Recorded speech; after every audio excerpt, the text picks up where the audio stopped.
It was 3:17 in the morning, the kind of hour where the world is made of shadows and dread. My phone screamed into the silence, and my daughter's voice, raw with a panic I'd never heard before, said 8 words that would unravel my entire life. "Mom, my card declined at the club. They won't let me leave." She demanded $3,000. Immediately. Or else, she said, something terrible would happen. But just 48 hours earlier, this same daughter had looked me in the eye in my own kitchen and told me, with a coldness that still burns, that she'd always loved her father more than me. So when she called, trapped and begging, I did the one thing I never thought I could do. I said, "No. Call Daddy."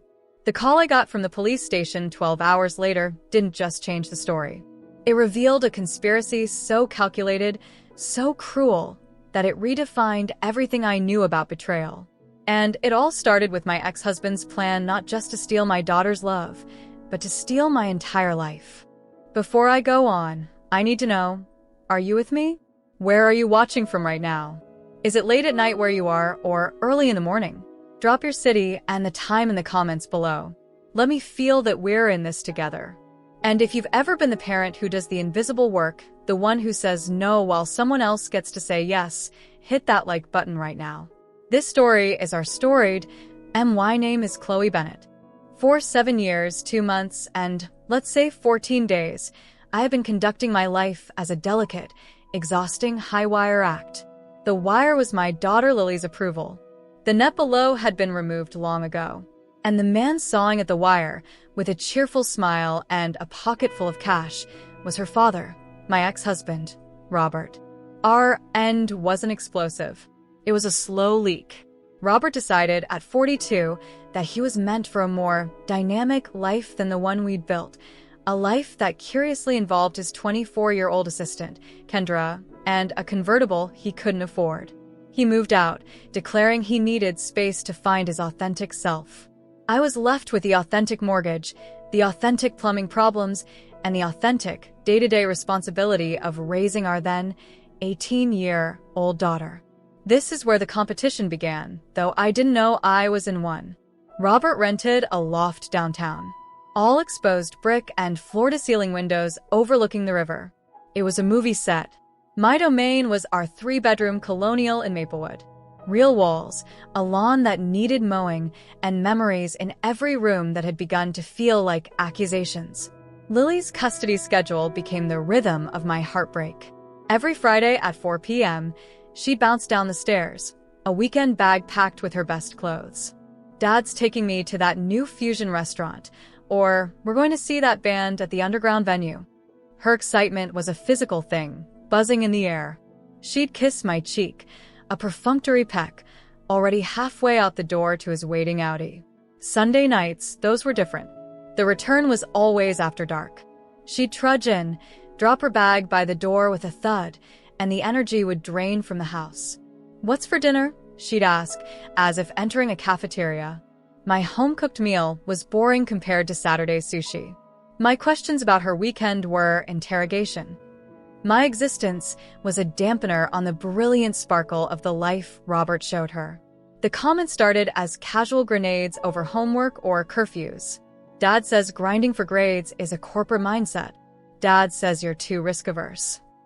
"Dad says his childhood had more freedom, and he turned out great." Each "Dad says" was a brick in a wall she was building between us, with Robert supplying the mortar. But the real damage wasn't the spoiling. It was the narrative. During their weekends, Robert, the master storyteller, would reframe our entire lives. My reasonable boundaries became control issues. My financial caution after the divorce was bitterness over his success. My concern about her future was a lack of faith in her genius. He would listen to her vent about me with this performative, solemn sympathy. "I know, kiddo," he'd sigh. "Your mother, she operates from fear. Always has. It's not her fault. It's just how she's wired." Then, he'd slide a couple $100 bills across the table. "Here. Get yourself something nice. Don't tell Mom. She'll just stress about the budget." He made her his confidant. He'd shared just enough about his dating life, his business deals, his philosophies on living free, to make her feel like an insider, an adult. With me, she was still a child with rules. With him, she was a fellow rebel. He wasn't just buying her affection. He was recruiting her to his side in a silent war where I didn't even know I was the enemy. Meanwhile, I was doing the actual work of parenting, the invisible, thankless labor. Scheduling dentist appointments, meeting with school counselors, making sure the insurance was paid, sitting up with her when she had the flu, worrying in the dark about college costs, about her safety, about the woman she was becoming. I was the foundation of her life, and like all foundations, I was expected to be solid, silent, and unseen, while Robert built the glittering, exciting structure on top. The crack became a canyon on a perfectly ordinary Tuesday. I'd just finished a 12-hour shift at St. Vincent's Hospital. My feet ached, my back was a knot of tension, and all I wanted was quiet. I walked into a kitchen that looked like a culinary bomb had gone off. Every pot I owned was dirty. The expensive, organic ingredients I'd meticulously prepped for the week's meals, the wild-caught salmon, the heirloom vegetables, the artisan grains, were gone. In their place was one plate, scraped clean, and Lily scrolling on her phone at the table. "Lily, what is all this?" "Oh, I was hungry. I made that turmeric salmon bowl from that food blog." "You used all of it?" "That was for the whole week." She finally glanced up, a flicker of annoyance crossing her face. It was Robert's expression. "I was hungry, Mom. It's just food. Dad's taking me to the farmer's market on Saturday. I'll replace it." Something in me, worn thin to a single, fraying thread, snapped. "With what, Lily? With the money he might give you?" "Well, I have to figure out how to feed us for the next 4 days on what's left in the pantry." "God, why do you have to make everything so dramatic?" she shot back, standing up. "It's a few groceries. You act like I robbed a bank. It's not about the groceries." I heard my voice rising, choked with 7 years of swallowed frustration. "It's about respect. It's about you being 25 years old, living in this house rent-free, bill-free, while treating it and me like a convenience you can't wait to get away from. A $50 contribution isn't dramatic, it's adult." The word adult seemed to trigger her. Her face hardened, that beautiful face I used to kiss 100 times a day. "You want to know what's adult?" she hissed, her voice low and venomous. "Recognizing who actually supports you. Dad believes in me. He supports my dreams. You just see me as a burden. A bill to pay. A problem to manage." The words were knives. "That is not true, Lily. I love you. Loving you means wanting you to be able to stand on your own feet." The silence in the house after Lily left was not mere absence of sound. It was a presence. It was the ghost of every slammed door, every bitter word, and it filled the space where her energy had been. For 48 hours, I moved through rooms like a museum curator of my own failure. I replayed our argument on a continuous, punishing loop. Had my tone been too sharp? Had I, in my exhaustion, become the caricature she and Robert had painted? The nag, the scold, the joyless accountant of affection? The guilt was a cold stone in my stomach, but beneath it, a harder bedrock of truth remained. She was 25. She had spoken a cruelty designed to maim. And she had chosen to leave. I didn't reach out. This, I told myself, was the tough love I'd been too afraid to administer. Let her experience the unedited version of Robert's world, without me as a contrast or a safety net. The fantasy, I hoped, would fray at the edges without my reality to hold it up. Then, at 3:17 a.m., the fantasy exploded into my bedroom.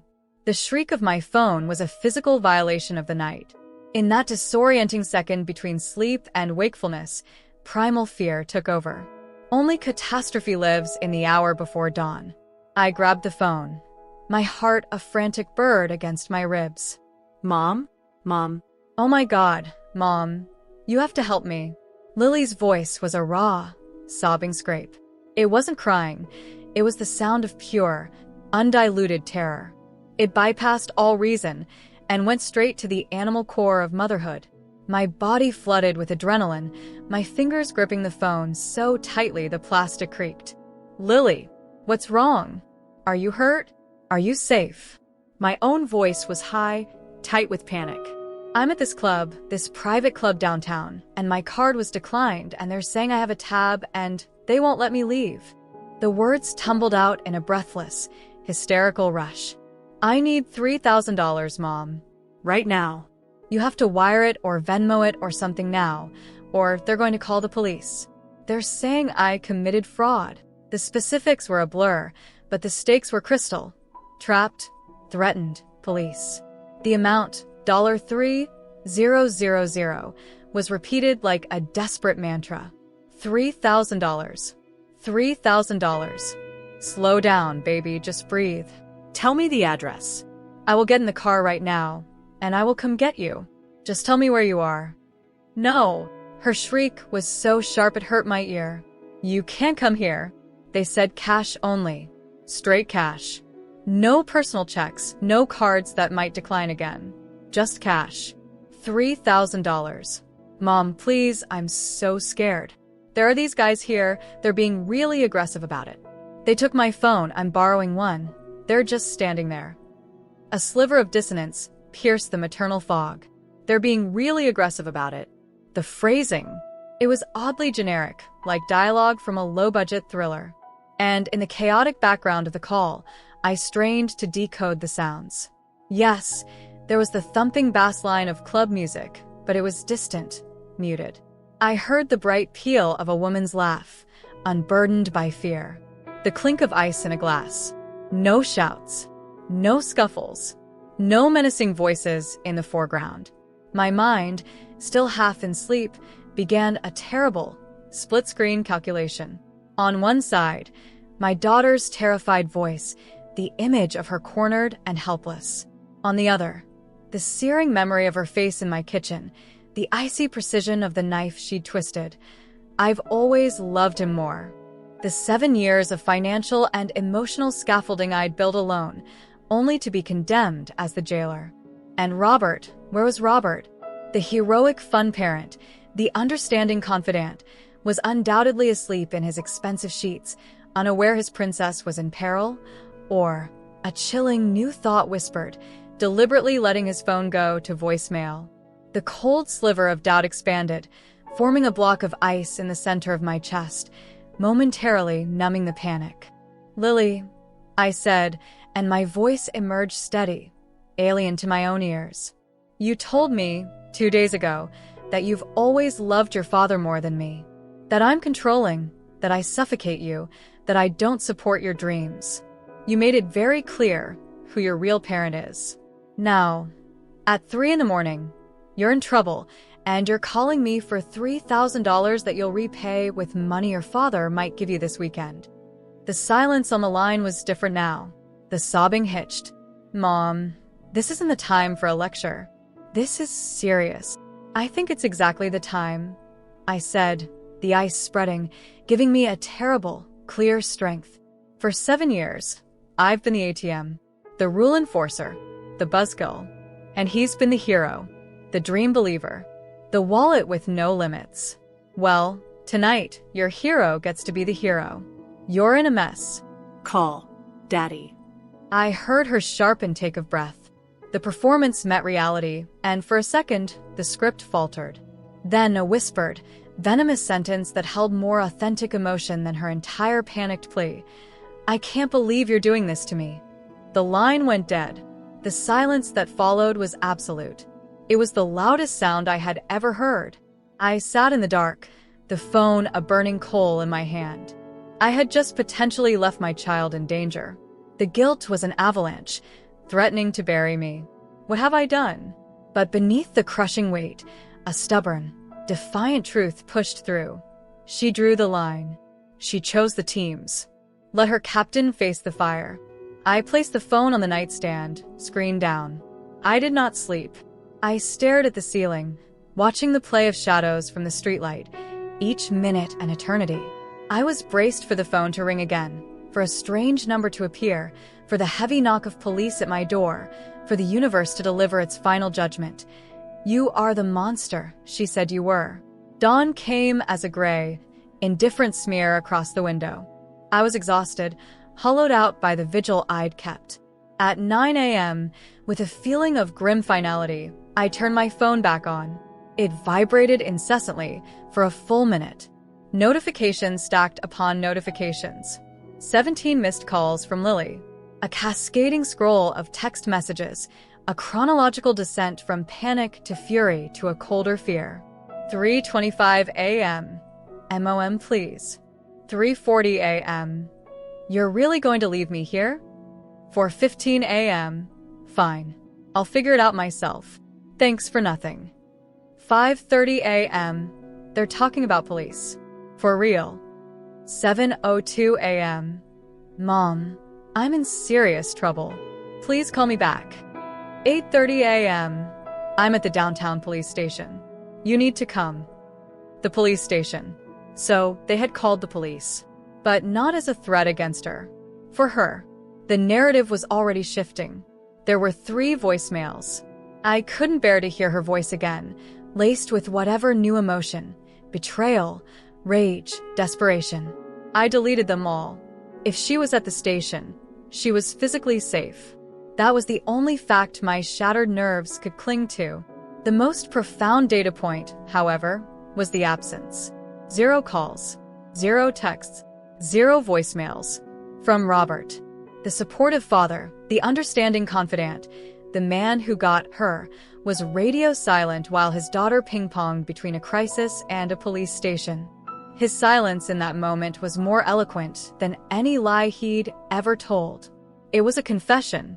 I was in the kitchen, trying to force down a piece of toast that tasted like ashes when the call came. A blocked number.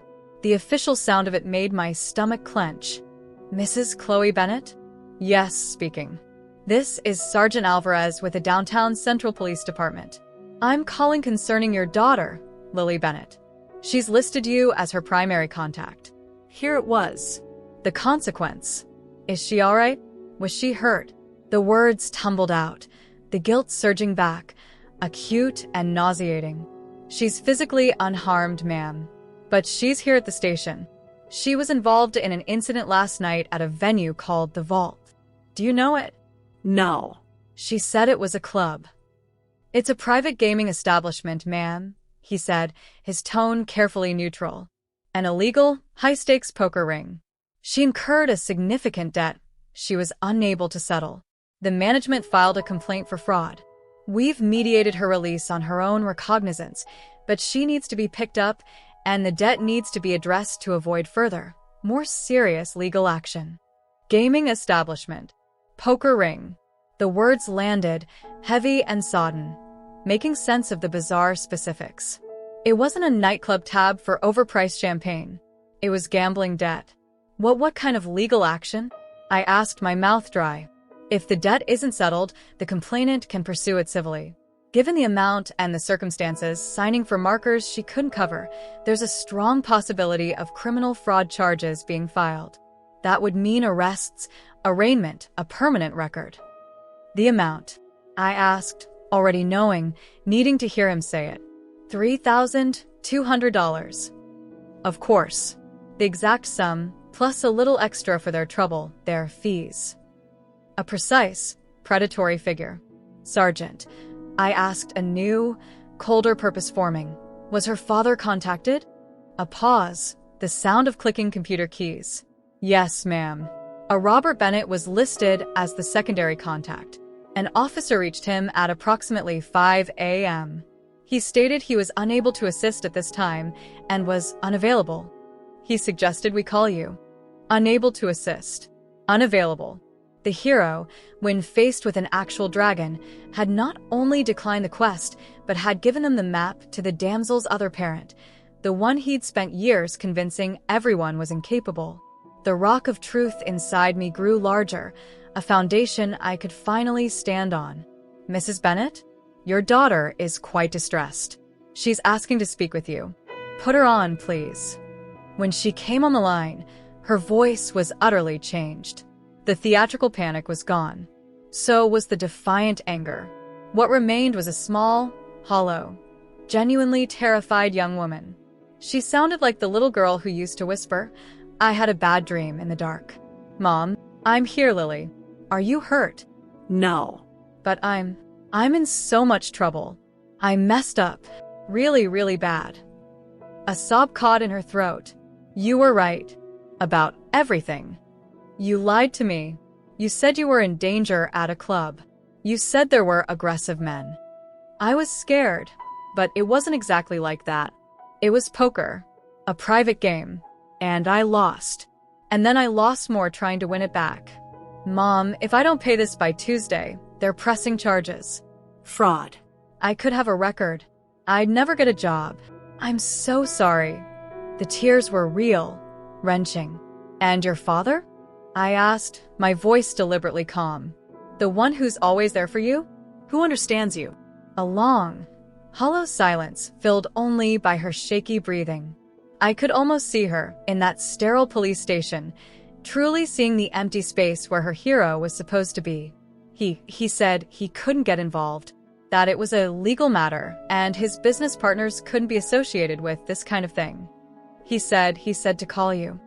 The last word was a whisper of utter defeat. The hypocrisy was so vast it was almost awe-inspiring. The fun-loving rebel, the champion of living outside the rules, was suddenly a paragon of corporate caution when real-world consequences came knocking. "Mom, please." "I know I've been awful. I know what I said was unforgivable. But please, don't let this happen. I'll do anything. I'll get a job tomorrow. I'll take anything. I'll pay you back every cent. I'll go to therapy. I'll move out.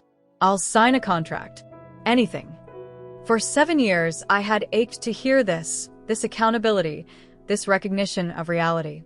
But hearing it now, born from this level of terror and the crumbling of her false world, gave me no pleasure. It was a tragedy. "Lily," I said, my mind racing over the chessboard this had become. The parent in me wanted to rush downtown, wrap her in my arms, and fix it. The woman who had been emotionally and financially bled dry for years hesitated.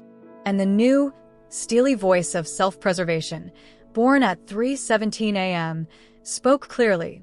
This is his creation. Let him own it. "Lily, your father introduced you to this world. He's the one with the resources and the answers.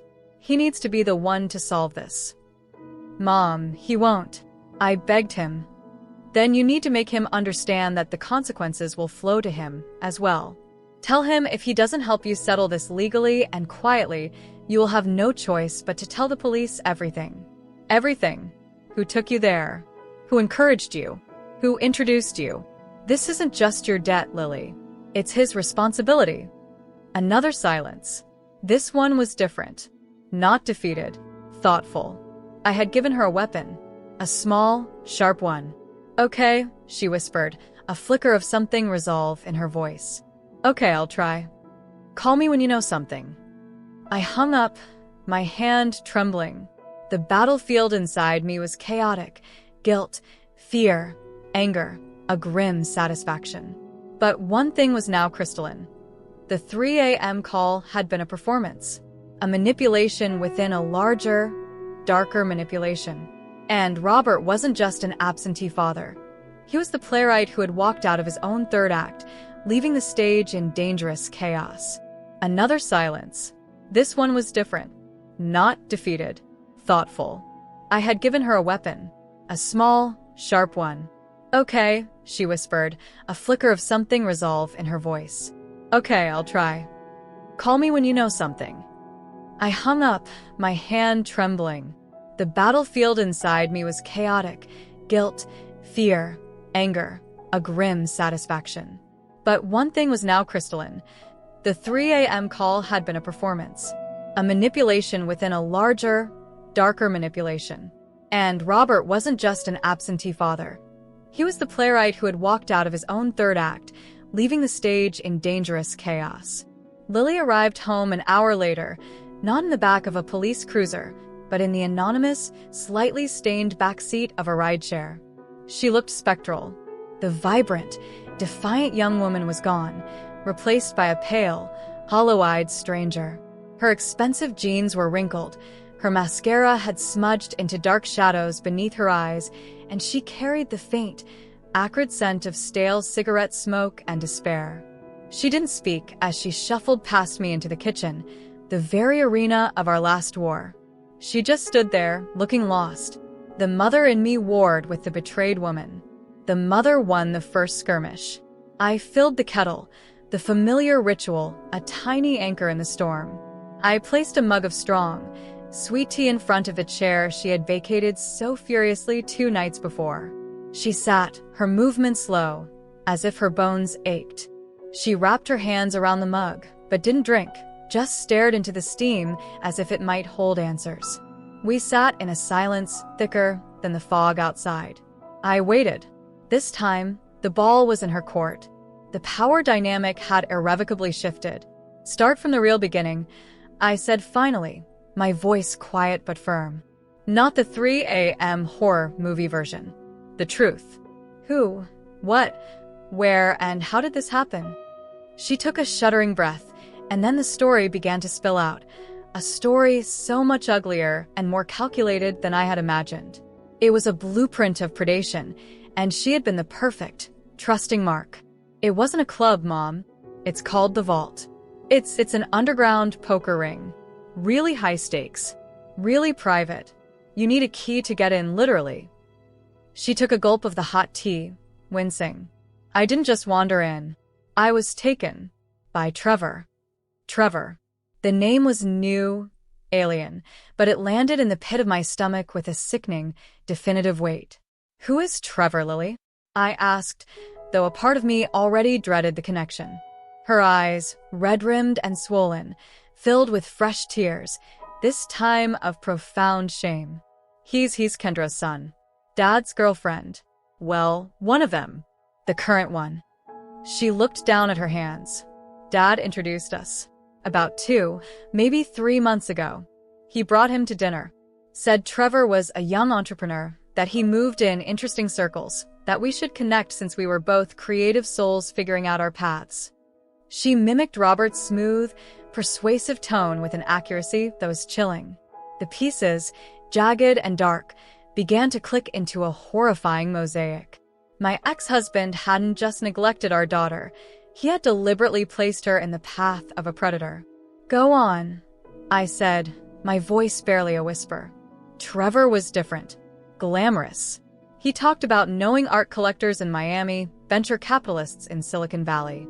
He wore this watch that cost more than a car. He said places like the Vault weren't about gambling. They were about networking at the highest level. That real opportunities weren't found on LinkedIn, but at green felt tables where you could see how people handled pressure. She wrapped her hands tighter around the mug. He took me there for the first time maybe 3 weeks ago. It was in the back of a seemingly normal bar. Felt exclusive. Dangerous in a cool way. He loaned me $500 to play. Said it was seed money, so I could get a feel for the room. And Mom, she looked up, a ghost of that old, beguiled excitement flashing in her eyes before being extinguished by horror. I won. I won almost $2,000 that first night. Trevor was so impressed. He said I had a gift. A poker face and an intuition for people. He said most people were sheep, but I was a wolf. The classic con. The hook, baited with flattery and easy money, set with precision. And last night, I prompted, the ice from earlier, now a glacier in my veins. He texted me, said there was a special game. Bigger players from out of town. Real money. A real opportunity. He insisted. Said he'd vouch for me. He loaned me another $500 to start. Her voice dropped to a haunted monotone. I was winning again at first. Not as much, but steady. Feeling invincible. Like I belonged there. Then, after a break, new players sat down at the table. Older guys. Quiet. They changed the stakes. The blinds doubled. I should have walked away, but Trevor was right behind me, his hand on my shoulder, whispering, "You've got this. They're trying to scare you off. Double down.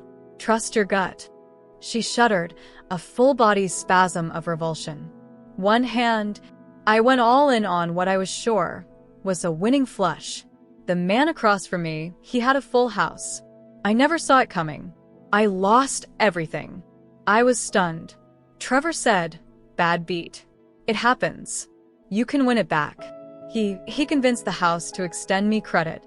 Markers. I kept playing. I was desperate, dizzy. It all blurred together. And then the man running the game, not playing, just watching, came over. He was very calm.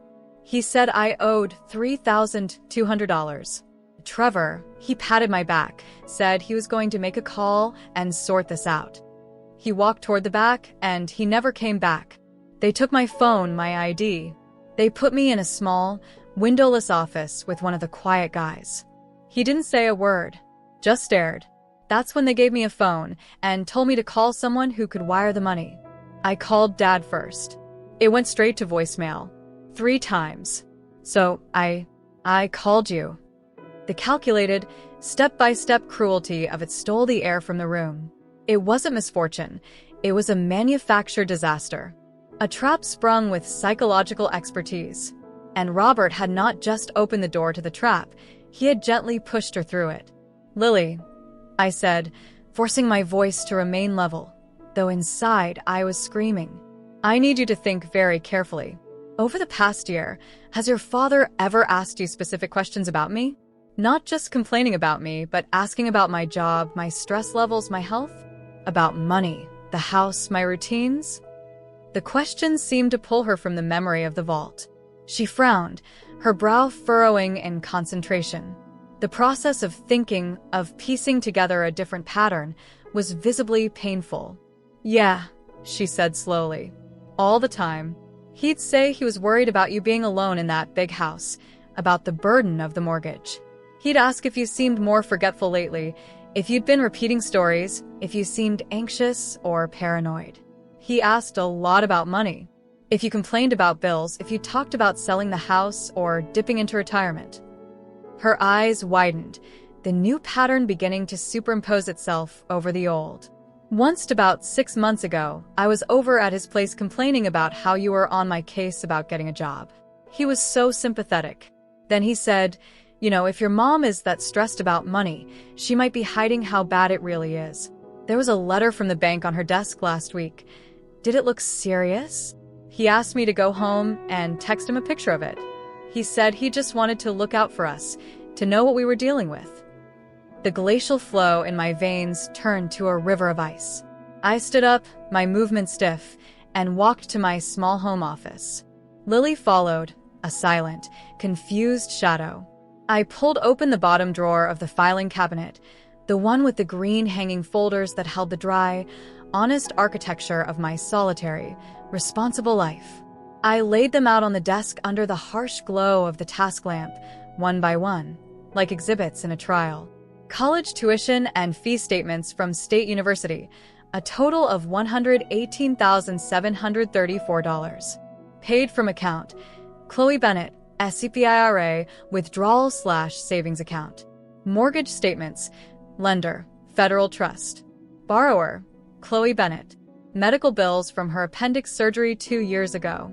Insured, Chloe Bennett's plan.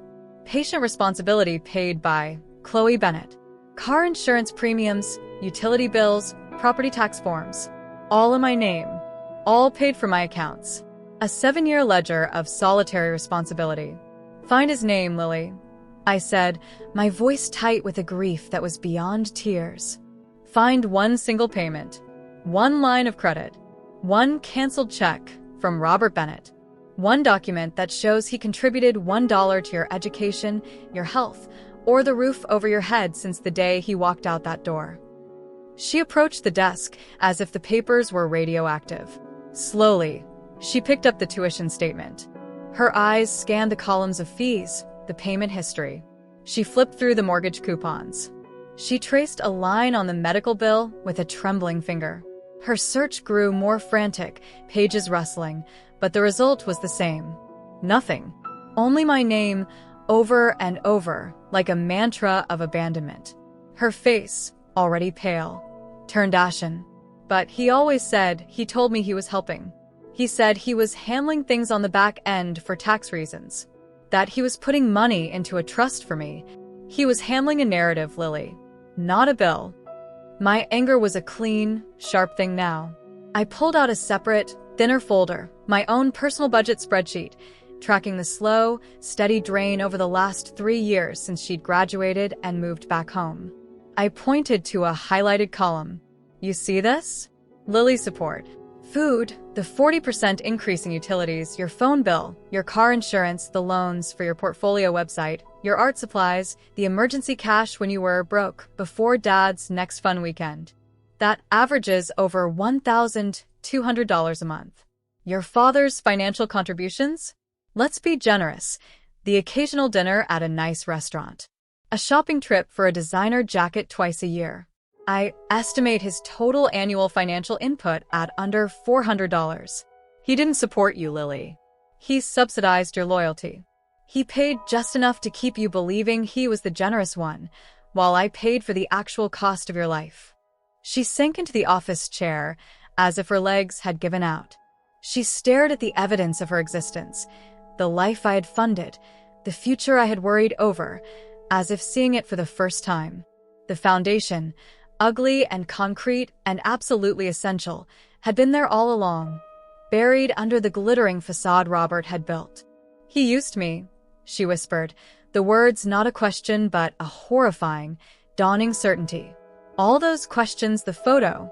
He wasn't worried about us. He was gathering intelligence. He used me to get to you. She looked up at me, her eyes pools of devastation. The gambling, that was for you too, wasn't it? To break you. In that moment, my daughter vanished, and in her place was the heartbroken child she'd never been allowed to be.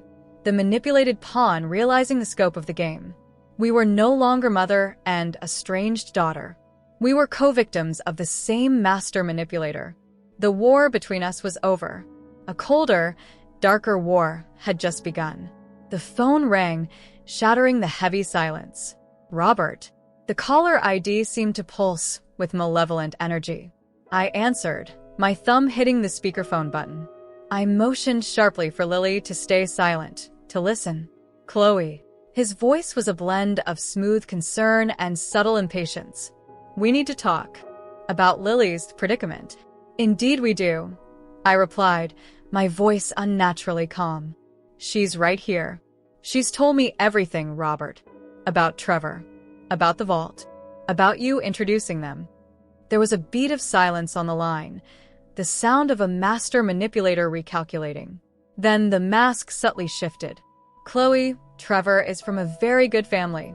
Kendra's family has substantial real estate holdings. Lily has a tendency to misinterpret social situations. She's always been dramatic, you know that. Misinterpret.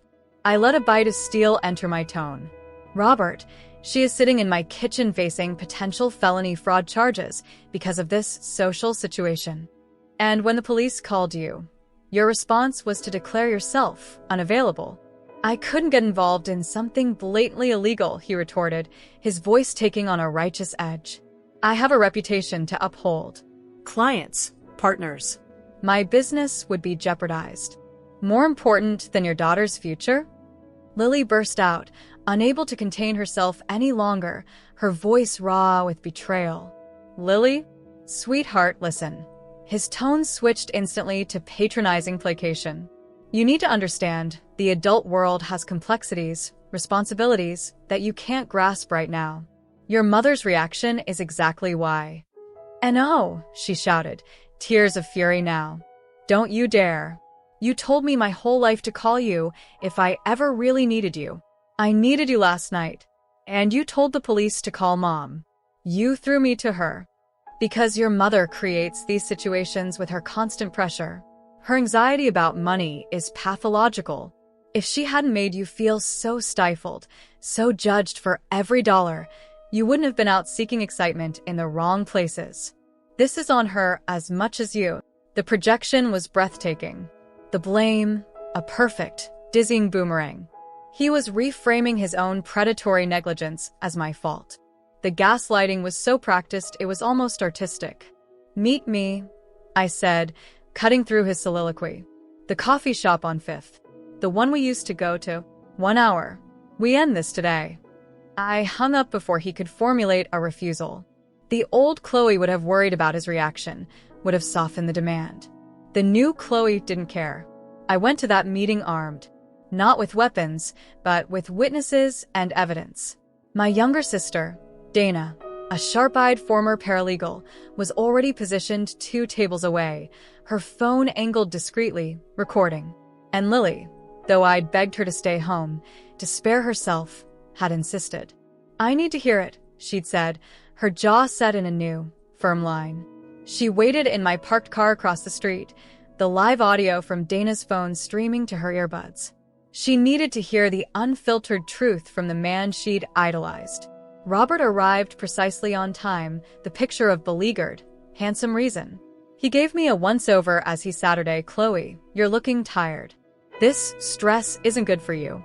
You really need to take better care of yourself."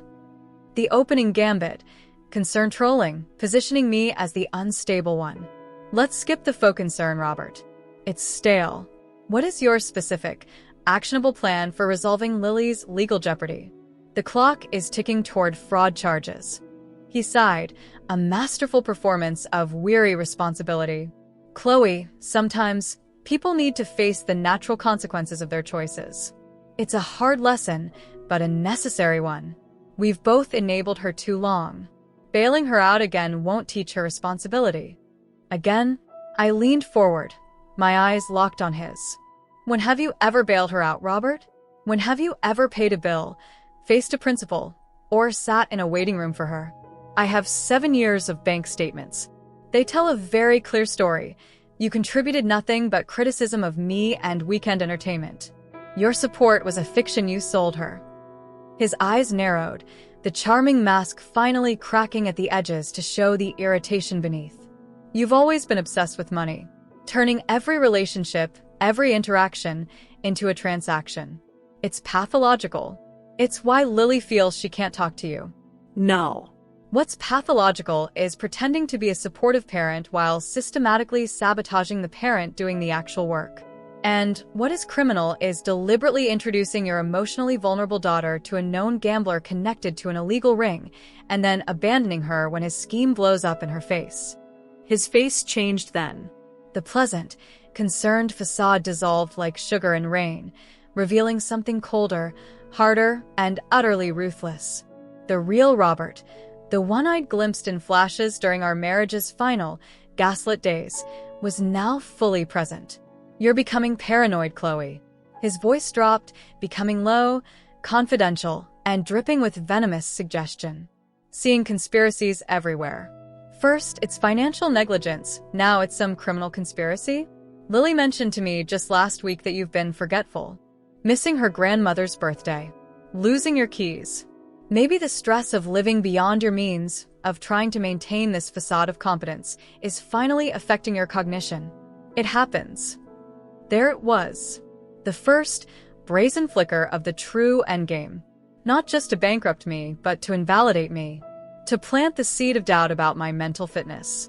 He leaned in closer, his voice a sinister purr. "I'm genuinely worried about you. A woman alone, under immense financial strain, making wild, accusatory statements. It sounds like the beginning of something. Early cognitive decline. Maybe we should talk about getting you some help. Putting some safeguards in place for your assets, the house, your retirement, before you make a mistake you can't come back from. For your own good. And for Lily's. She shouldn't have to suffer for your lapses." The threat was now explicit. He wasn't just after my money. He was laying the legal groundwork to have me declared incompetent. To use the very crisis he helped create as proof of my inability to manage my life, and thus seize control through the courts. The sheer, audacious cruelty of it stole my breath. I stood up slowly, looking down at him where he sat, still playing the concerned savior. "Thank you for your diagnosis, Robert. It's been extraordinarily illuminating." "Dana?" My sister stood up from her table, giving a small, cold wave. Robert's head swiveled. He saw her, saw the phone clearly in her hand, its screen lit. The color drained from his face, so completely he looked waxen. His calculation had failed. He'd underestimated me. Every word, I said softly, the quiet in the cafe making my voice carry. Your admission of doing nothing. Your refusal to help your daughter. And your suggestion that I'm mentally unfit and need you to take control of my life. We have it all. I think we're done here. I turned and walked out, leaving him sitting at the table, his perfect, predatory plan crumbling into dust because he'd made the fatal error of believing his own propaganda, that the responsible, boring parent he'd spent years undermining was too weak to fight back.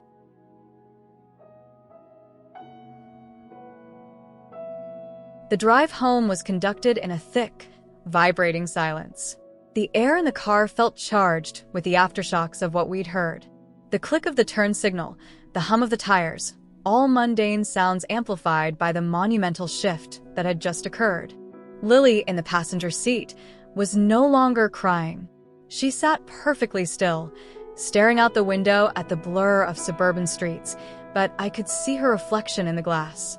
Her face was a mask of stunned devastation, being slowly chiseled away by a rising, white-hot fury. He wants to have you declared incompetent, she finally said, her voice flat, hollowed out by the revelation. He wants to take everything. The house. Your money. Everything. And he used me like a tool to do it. The weight of that unwitting complicity settled over her, a mantle of lead. She had been the spy, the informant, the Trojan horse. We were adrift in a sea of betrayal, but we couldn't afford to drown in the shock. We had to navigate toward the hard, sharp rocks of truth, no matter how they might cut us. We can't process this alone, I said, my own voice sounding strangely detached. We need a lawyer, not the one from the divorce. Someone who understands this. Fraud. Coercion. Elder law. The term elder law felt alien applied to me, but it was the legal arena Robert had chosen for his battlefield. We spent the evening in a grim, focused silence, researching on our laptops at the kitchen table. The search terms were chilling: undue influence, financial exploitation by family member, guardianship fraud. Each article, each legal blog post, seemed to hold up a mirror to our situation, revealing the textbook nature of Robert's playbook. It was during this search that Lily went pale. The document, she whispered, more to herself than to me. She pushed back from the table and disappeared upstairs. I heard the sounds of drawers opening and closing, the rustle of old papers. She returned minutes later, clutching a single sheet of paper as if it were contaminated. It was slightly crumpled, with a coffee ring stain in one corner. This, she said, placing it on the table between us. The one I signed at Dad's loft. He said it was for his new health insurance policy, to list me as a secondary contact in case of an emergency. He made it seem like a formality. He had it sitting out with his mail. It was from Family First Advocacy and Elder Care Consultants. The heading was benign, corporate, but the content was a cold, legalistic trap. It was titled Preliminary Cognitive and Financial Capacity Assessment, Witness Questionnaire. The language was dense, but the intent was horrifyingly clear. It asked the witness, Lily, to document any observed behaviors in the subject, blank but clearly me, such as increased forgetfulness, e.g., missing appointments, repeating stories, difficulty managing routine finances, e.g., paying bills late, expressing unusual anxiety about money, signs of paranoia or distrust, e.g., unfounded accusations, social withdrawal, poor judgment in decision-making, e.g., making large, impulsive purchases, falling for scams. And there, at the bottom, was her signature.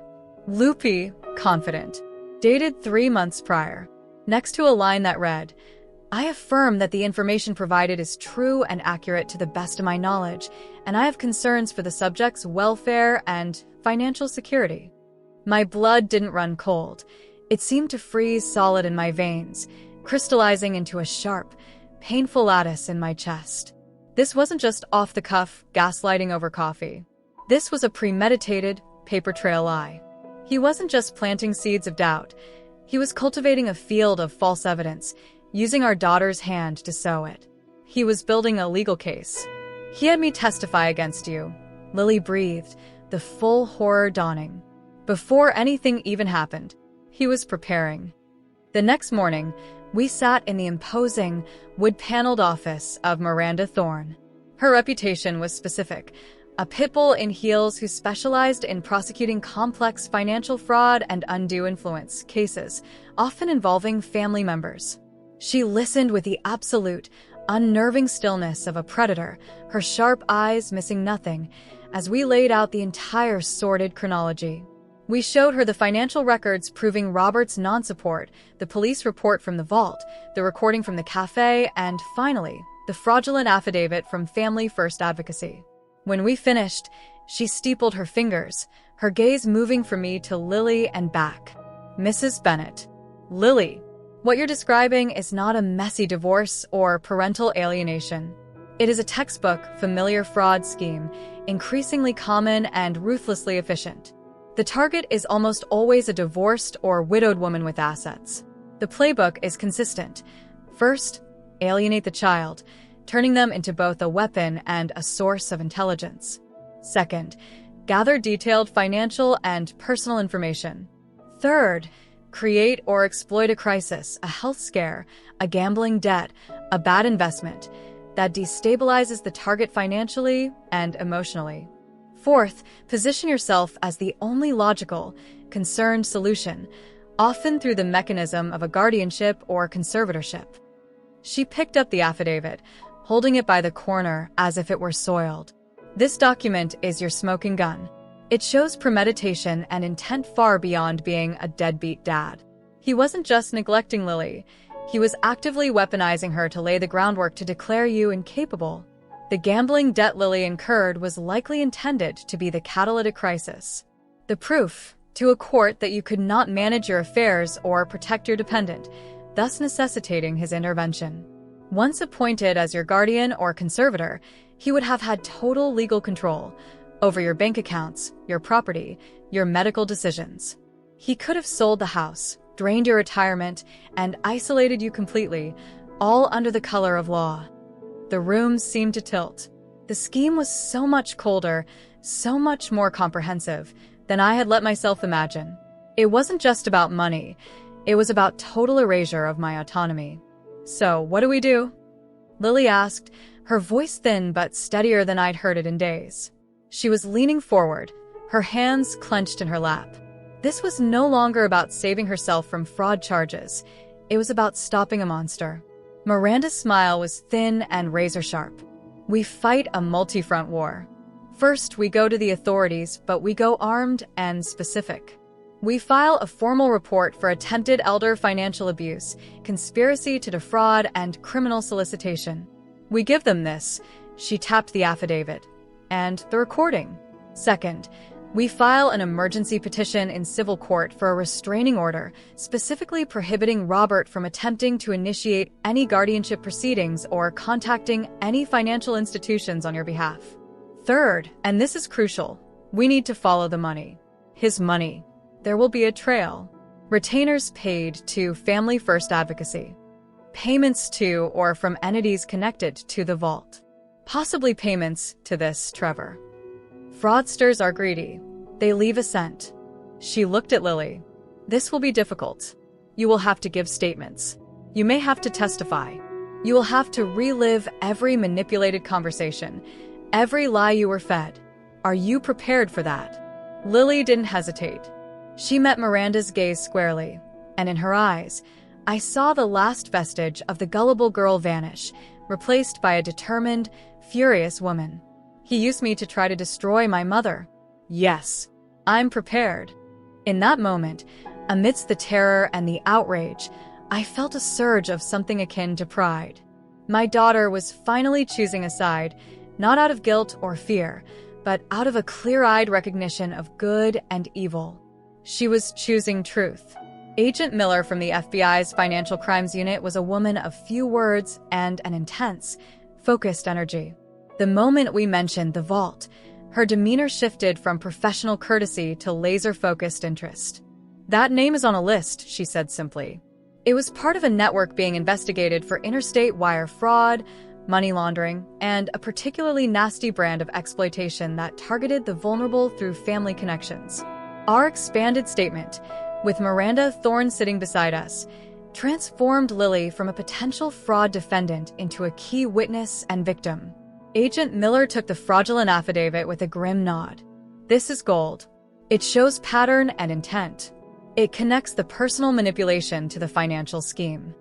The FBI wanted Robert to implicate himself further, to solidify the conspiracy charge. They wanted a conversation where he explicitly tied the gambling debt to his plan for guardianship. With their guidance and Miranda's approval, Lily made the call from my living room, an agent silently monitoring the line. She played her part with a devastating, authentic mix of fear and confusion. "Dad, it's me. I'm at Mom's. The people from the vault, they've given a final deadline. Today. 5 p.m. Or the charges are automatic." Her voice trembled perfectly. "And Mom?" Dad, she's not okay. "She's completely falling apart. She's crying all the time. She can't focus.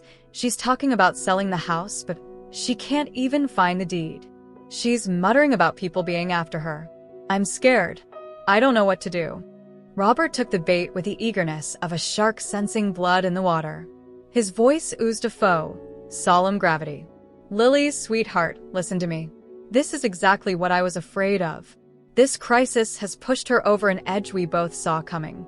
She is unraveling. She cannot handle this. You need to let me step in." "There's a legal procedure for this, to protect her and you. I have the papers ready to go. All I need is for her to sign a temporary power of attorney. Once I have the authority, I can make this debt disappear, secure the assets, and we can get her the psychological help she clearly needs. We'll protect your inheritance, your future." He emailed the documents within 10 minutes. They arrived in my inbox with a quiet ping that sounded like a death knell. They were horrifyingly comprehensive. A durable power of attorney granting him control over all financial matters, an advance healthcare directive naming him as sole agent, and a draft ex parte petition for appointment of temporary guardian and conservator filed in county court. The petition cited, as evidence of my incapacity and vulnerability, the pending fraud charges against my daughter and my alleged paranoid and erratic behavior in the face of a financial crisis. He had written the narrative, and now he was attempting to file it with the state. The FBI moved fast.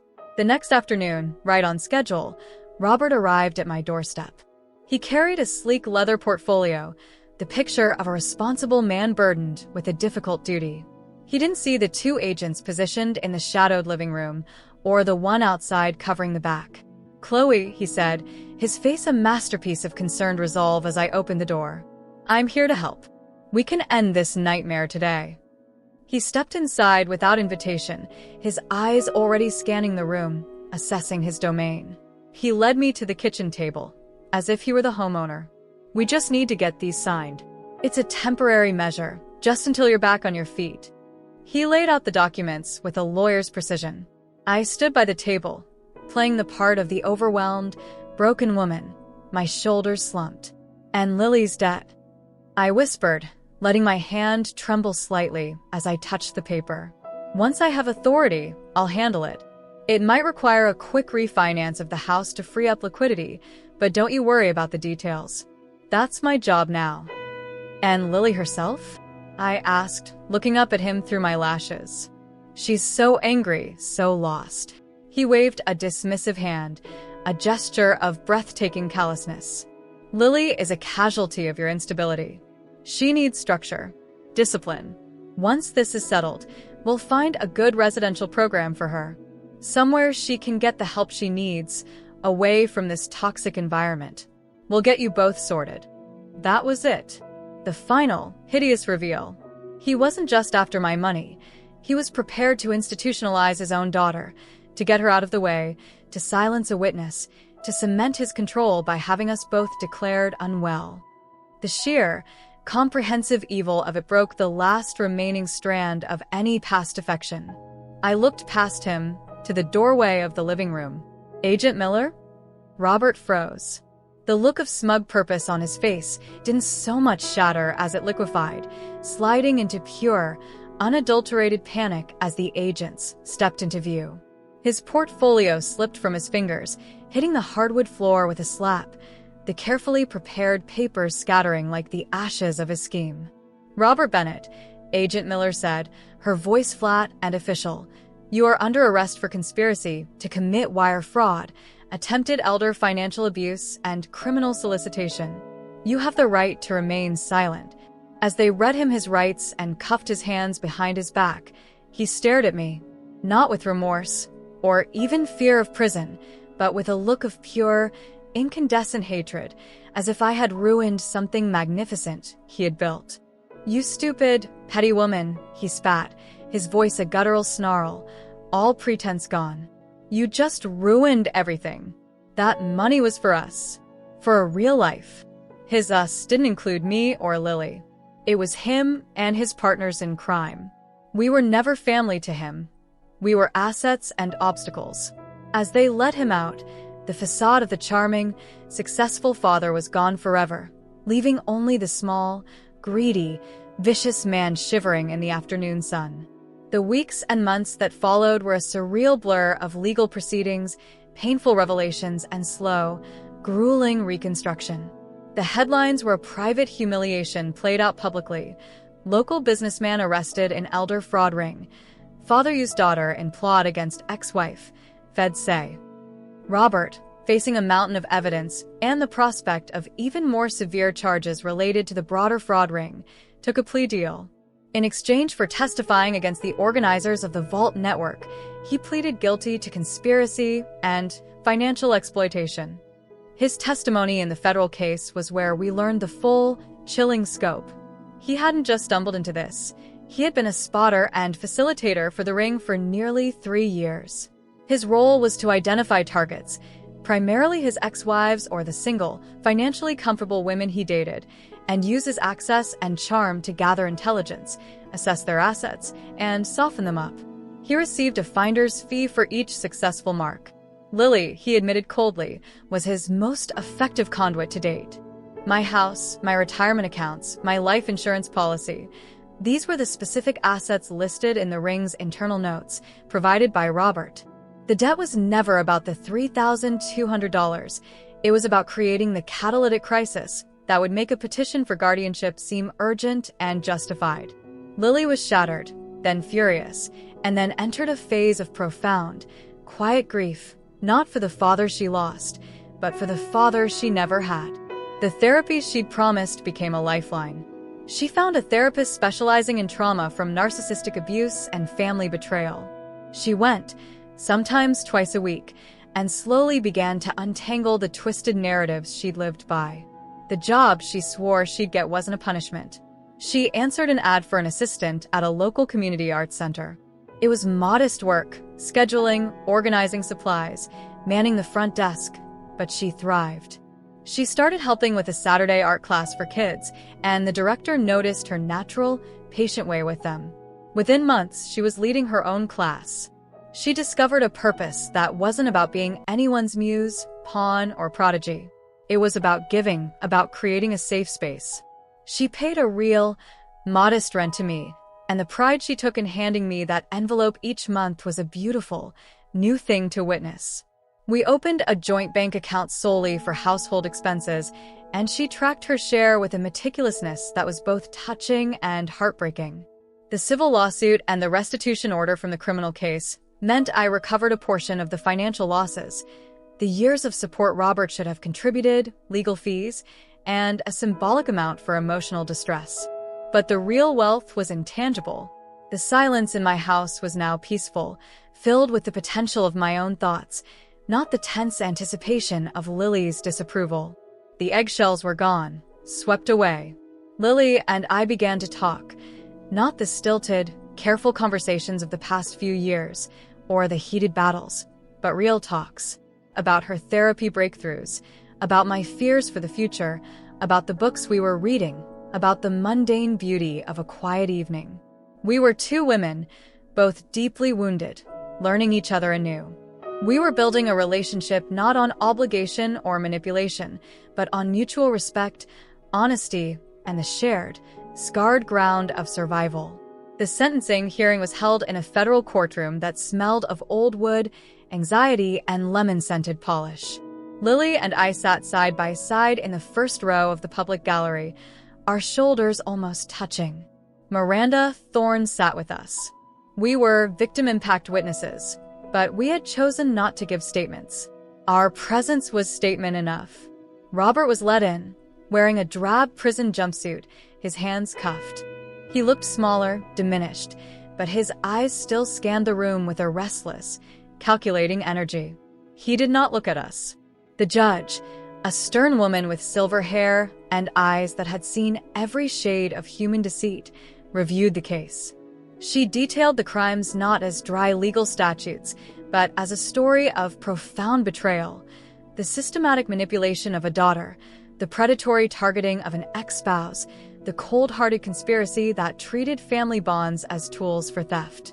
She spoke of a fundamental breach of the fiduciary duty of care, even after divorce, and a predatory pattern that exploited the very heart of family trust.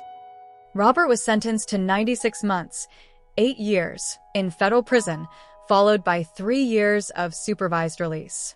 He was ordered to pay restitution in the amount of $847,000 to the various victims of the ring, a sum he would likely never fully repay.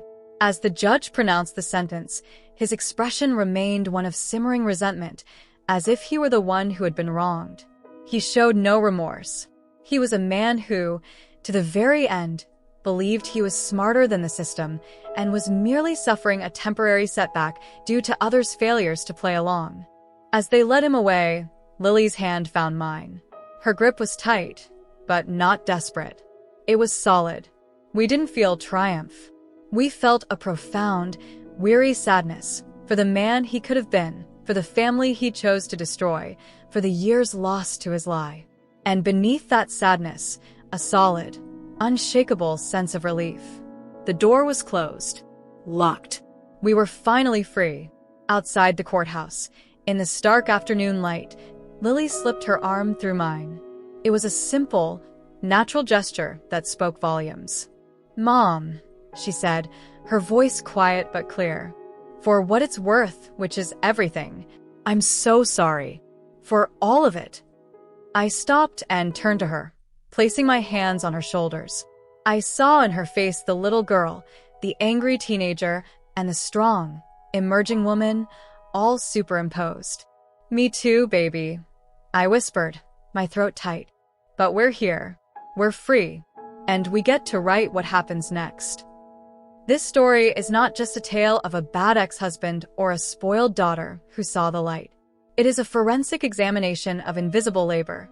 The labor of love, of consistency, of worry, of saying no when it's hard. It is about how that labor can be weaponized, how the one who does the heavy lifting can be painted as the villain by the one who only shows up for the photo op. It is a warning about charming narratives that erase hard truths and about the particular danger of those who speak of dreams, while others quietly pay the rent. Robert thought he was the author of our story. He thought he controlled the plot, the characters, the climax. He saw us as props in his narrative of entitlement and greed. But his fatal flaw was his contempt. He contemptuously believed the foundation was weak because it was silent. He didn't understand that real strength isn't loud. It's deep. It's the bedrock. In the end, Lily and I took back the pen. Our story now is one of active recovery, not passive victimhood. It's about boundaries forged in fire, now strong as steel. It's about a love that is clear-eyed, accountable, and fierce. It's about a home that is truly a sanctuary because we built the peace inside it ourselves. Lily is applying to graduate programs in art therapy. She wants to help others untangle their trauma through creativity. I'm finally taking that pottery class I always put off. We still have tough days. Trauma echoes. But we face them together, with honesty and a dark humor that is ours alone. Our story is better now. It's not a fairy tale. It's real. It has scars and hard-won wisdom and quiet mornings filled with nothing but peace. It's ours. And we will protect it with everything we have. Your comments, your shared locations, your stories of solidarity, they've been a light in a very dark time. You reminded me that we are not alone. So tell me one last time, where in the world are you? Drop your city and country below. Let's create a map of resilience and support.